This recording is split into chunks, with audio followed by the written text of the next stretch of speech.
नहीं किया है तो कृपया सब्सक्राइब जरूर करेगा और बेल बटन दबाना ना भूलिएगा। सबसे ज्यादा पूछे गए सवालों में सबसे पहले नंबर पे आता है कि क्या हमें अपने पुराने कपड़े जो हैं वो फ्री में दे देने चाहिए, दान कर देने चाहिए, जरूरतमंदों को दे देने चाहिए या नहीं। तो इसमें मेरा जवाब है कि 90% लोगों को ये जो चीजें हैं ये कर देनी चाहिए। इसमें एक पर्टिकुलर जो है ग्रह योग होता है, वो जिनके है उनको अपने पुराने कपड़े कभी भी फ्री में नहीं देने चाहिए। कौन सा है वो योग? वो योग है कि जुपिटर जो है बृहस्पति जब आपके बर्थ चार्ट में आपके बर्थ चार्ट के 7th हाउस में हो या आपके जो बृहस्पति हैं वो तुला राशि के हों तो आपको अपने पुराने कपड़े मुफ्त में देना अवॉइड करना चाहिए। इससे आपका किस्मत कनेक्शन खराब होता है, आपके जुपिटर भी खराब होते हैं, आपके शुक्र भी खराब होते हैं और जीवन में अनायास ही एकदम से ही अचानक से ही कुछ ना कुछ अड़चने आनी शुरू हो जाती हैं। अगर आपके जुपिटर तुला राशि में नहीं है, अगर आपके जुपिटर 7th हाउस में नहीं है तो अपने पुराने कपड़े आप आराम से दे सकते हैं। आपको किसी भी तरह का वहम करने की जरूरत बिल्कुल नहीं है। बहुत सारे लोग ये सवाल पूछते हैं और दाएं बाएं से कई एस्ट्रोलॉजर्स ने भी उनको ये चीज कह रखी होती है कि नीले काले कपड़े मत पहनिएगा। सबसे पहली बात यह है कि कपड़े जो है ना ये चेंजेबल की कैटेगरी में आते हैं। जब आपके बर्थ चार्ट में शनि सही ना हो तो काला रंग मना किया जाता है, राहु सही ना हो तो नीला रंग पहनना मना किया जाता है। पहनना एक्चुअली कहीं पे भी मना नहीं होता है, ये जो चीजें ओवर द टाइम बना दी गई है। राहु सही नहीं है ना, आपको अपने घर में नीला रंग फिक्सचर्स में जो चीजें फिक्स हैं उनमें नहीं रखना है। फिक्स चीजें क्या है? दीवारों पर किसी भी शेड का नीला रंग नहीं करना है, आपको फर्नीचर का नीला रंग नहीं देना है, आपको अपने पर्दों का नीला रंग नहीं देना है। यही केस जो है ब्लैक कलर के साथ है। पहनने की चीजें आज आपने पहनी, कल आपने उतार दी। चेंजेबल चीजों में ये ऊर्जाएं आपके लिए मैटर नहीं करती हैं, इसलिए नीला काला रंग जो है इसका जो है एक सर्वथा वहम ही है। आपके अगर राहु खराब है, आपके अगर शनि खराब है तो आपको अपने फिक्सचर्स में नीला काला रंग जो है इसको अवॉइड करना चाहिए। यहां पे एक और चीज मैं आपको बता दूं कि बहुत सारे ऐसे लोग होते हैं जो नीले या काले रंग में ही ज्यादा कॉन्फिडेंट फील करते हैं, तो अपने कॉन्फिडेंस से समझौता क्यों करें?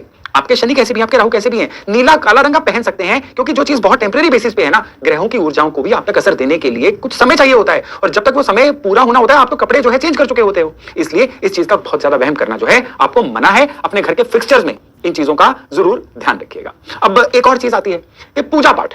बहुत सारे लोग जो हैं पूजा पाठ को लेके या मंदिर को लेके संशय में होते हैं। कई लोगों को यह कह दिया जाता है जिनके गुरु 6, 7वें या 10वें में होते हैं कि मंदिर मत जाना। ये चीज भी प्रैक्टिकली देखा गया है कि कोई बहुत ज्यादा रेलेवेंट नहीं है। दरअसल एस्ट्रोलॉजी का जो डिक्टम है ना वो ये है कि आपको ओवर पूजा पाठ नहीं करना है। बृहस्पति आपका किसी भी पोजीशन में हो, जब अति कर देते हो ना आप किसी चीज की तो ये बृहस्पति उल्टे खराब होने शुरू हो जाते हैं। कभी ऐसा नहीं हुआ है कि जो इंसान बहुत ज्यादा पूजा पाठ करता है उसको जुपिटर के बहुत ज्यादा फल मिलते हैं। एक चीज तो आप दिमाग में रख लीजिए कि ग्रह जो है ये रिश्वत नहीं लेते हैं, ये ऊर्जाएं रिश्वत नहीं लेती हैं, ये आपके कार्मिक संबंधों के साथ जुड़ी हुई ऊर्जाएं हैं।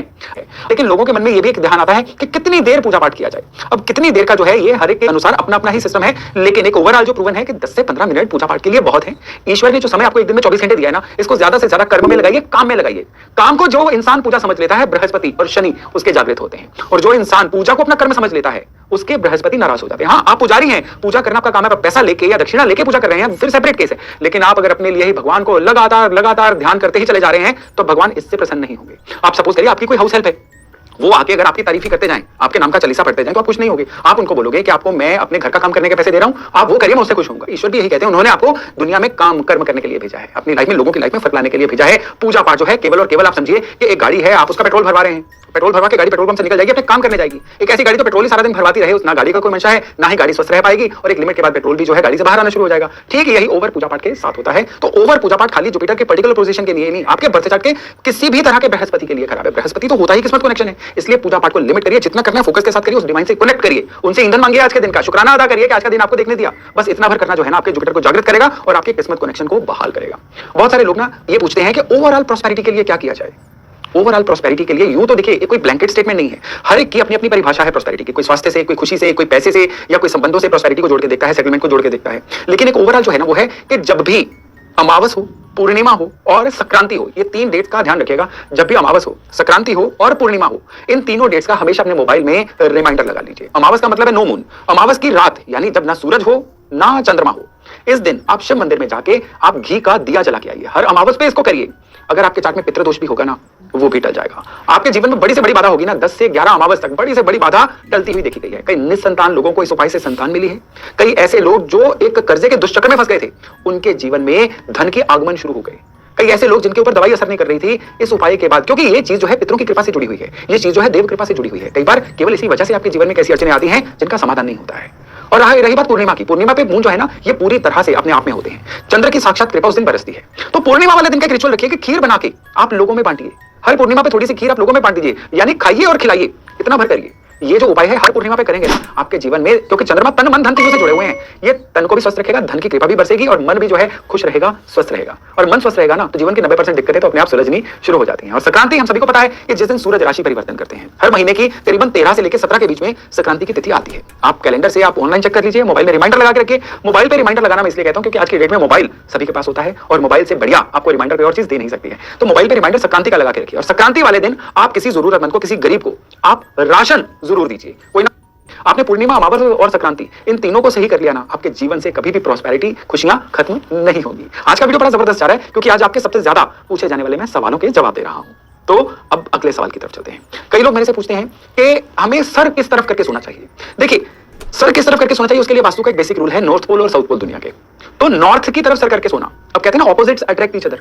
नॉर्थ पोल है, नॉर्थ की तरफ अगर आप सिर करके सोएंगे, वास्तु पुरुष का जो सर है ये भी नॉर्थ की तरफ आ जाता है ना, तो नॉर्थ की तरफ सर करके सोने से कहते हैं ऑपोजिट्स रिपेल ईच अदर, तो ये दिक्कत हो जाती है। आप साउथ की तरफ सर करके सोइए, इससे दिमाग रिलैक्स रहता है, अच्छे आइडियाज आते हैं, दिमाग सुलझा हुआ रहता है, शरीर स्वस्थ रहता है। साउथ की तरफ सर करके ना सोया जाए तो आप सूरज जहां चढ़ता है यानी ईस्ट की तरफ भी सर करके सो सकते हैं, लेकिन जितना संभव हो सके नॉर्थ की तरफ सर करके सोना आपके लिए मना है। ऐसा करना जो है ना, ये आपके शरीर को रोगी भी कर सकता है, मन जो है ये उलझा हुआ रह सकता है। बहुत सारे लोग गिफ्टिंग को लेके बहुत सारी संशय में रहते हैं कि क्या हमें परफ्यूम गिफ्ट करना चाहिए। भाई परफ्यूम सीधी सीधी बात है, शुक्र से जुड़ा हुआ है। अगर आपके शुक्र किसी बहुत अच्छी पोजीशन पे हैं तो मैं चाहूंगा कि परफ्यूम को बहुत ज्यादा गिफ्ट करने से बचिए। आप अपने जीवन साथी को, प्रेमी प्रेमिका को परफ्यूम जरूर गिफ्ट करिए, उससे आपके शुक्र और बलवान होंगे, लेकिन बिल्कुल हर कहीं परफ्यूम ही गिफ्ट लेके जाना जो है ये आपके लिए नुकसान का सबब बन सकता है। उल्टे इस केस में परफ्यूम जो है अगर आप गिफ्ट ले लें तो आपके लिए अच्छा रहेगा।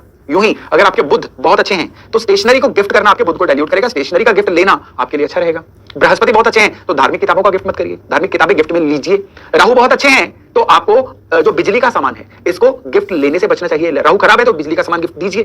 केतु जो है ये बहुत अच्छे हैं तो गर्म कपड़े जो हैं ये आपको गिफ्ट देने से बचना चाहिए। केतु खराब है तो गर्म कपड़े आप गिफ्ट ले सकते हैं। ठीक इसी तरह से शनि अगर आपके बहुत अच्छे हैं तो जो भी आपके सबऑर्डिनेट्स आपको रिपोर्ट करते हैं उनको कुछ ना कुछ अच्छा गिफ्टिंग करते रहिए, लेकिन अपने जो आपको लोग रिपोर्ट करते हैं शनि खराब है ना, उनसे गिफ्ट लेना या किसी भी तरह का ऑयल, इत्र गिफ्ट लेना आपके शनि को खराब कर सकता है। अब रही बात मंगल की, मंगल मिठाई है, मिठाई, मंगल अच्छे हैं तो मिठाई गिफ्ट ना दीजिए, मिठाई बांटिए मत। मंगल खराब है तो मिठाई बांटना आपके लिए अच्छा रहेगा। मंगल खराब है ना तो आपके लिए रक्तदान जो है ये भी बहुत अच्छा रहेगा। और सेम केस चंद्रमा के साथ है। चंद्रमा छठे घर में चंद्रमा की वीक पोजीशन मानी गई है, उस केस में कहते हैं चंद्रमा की चीजों का दान मत करो, ना दूध दान करो ना पानी दान करो। लेकिन अगर आपके चंद्रमा अच्छे हैं ना तो आप चंद्रमा की चीजें जो है डोनेट भी करेंगे तो भी चंद्रमा आपके अच्छे रहेंगे। चंद्रमा आपके बर्थ चार्ट में आपके रूटीन में जो अवेलेबल कैश होता है ना उसको डिनोट करते हैं। तो चंद्रमा की केवल छठे घर की जो पोजीशन है ना, एकमात्र ऐसी पोजीशन है जिसमें आपको चंद्रमा की चीजों को पब्लिकली डोनेट करने से बचना चाहिए। आप चंद्रमा की चीजें तब ले सकते हैं, देना उस केस में आपको मना हो जाएगा। तो दोस्तों ये थी मेरी एक छोटी सी कोशिश आपके द्वारा बहुत ज्यादा पूछे जाने वाले सवालों के जवाब की श्रृंखला में कुछ सवालों का जवाब देने की। आने वाले वीडियोस में मैं आपके द्वारा कुछ और ज्यादा पूछे जाने वाले सवालों के जवाब भी लेके हाजिर रहूंगा। मैं चाहूंगा कि अगर आपको लगता है किसी और को भी इस जानकारी की जरूरत है तो उनसे इस वीडियो को शेयर करना ना भूलिएगा। तो आज की